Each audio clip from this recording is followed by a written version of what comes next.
13. Michelle, you don't have to read. 28. Okay, Michael. 52. Okay.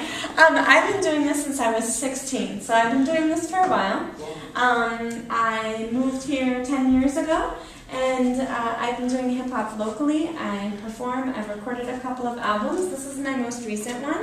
I have toured the United States and Canada, and I've charted on the CMJ charts. That's the College Music Journal charts. Number 6 on the hip-hop charts when that album came out. And I've had a lot of really great reviews in magazines. But I really never wanted to sort of give up my lifestyle to follow music full-time. So I am here in Portland, and I do music sporadically locally and sometimes do shows out of town in other states, but mostly I really like teaching music. So I realized that I wanted to be a rapper when I was probably right around 15, 16. My friend's big brother was a graffiti artist, and he was always doing graffiti in the basement of their house, and he was playing all this music. Now, mind you, hip-hop is not very old, right? Hip-hop is like 35 years old, less than 40 years old. So as a genre of music, you think about classical music, country music, rock music, punk music, it's all much older than hip-hop. So the fact that this music, this whole new style was emerging, right? When I was in high school, I was completely fascinated. I was like, I need to know more about that.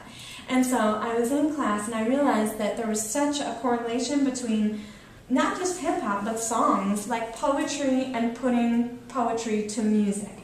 So I remember I was sitting in science class, not my strongest course whatsoever, and I was writing this song, and I was like, you're a big man, brown fade and all, big baggy champions and pants that fall, Timberland gear to cover your toes. And then I passed the note to my friend. It's the only time I've ever gotten detention. I was passing notes in science class, and we laughed afterwards because she was like, that wasn't just a poem, that's a rap. Like, you could put that to music. So that's when I realized that it wasn't that hard. Not that, it is hard. I'm not saying it's easy, but it's not that hard. If you take it a little less seriously and, like, you're a creative person, you enjoy writing, you enjoy poetry, it's all you. You can do it.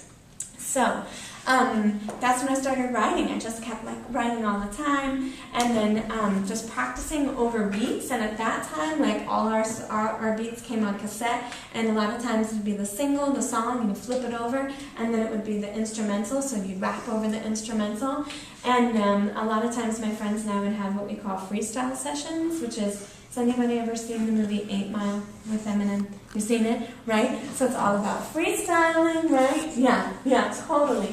And so my friends and I would just sort of make up 4 lines and go back and forth.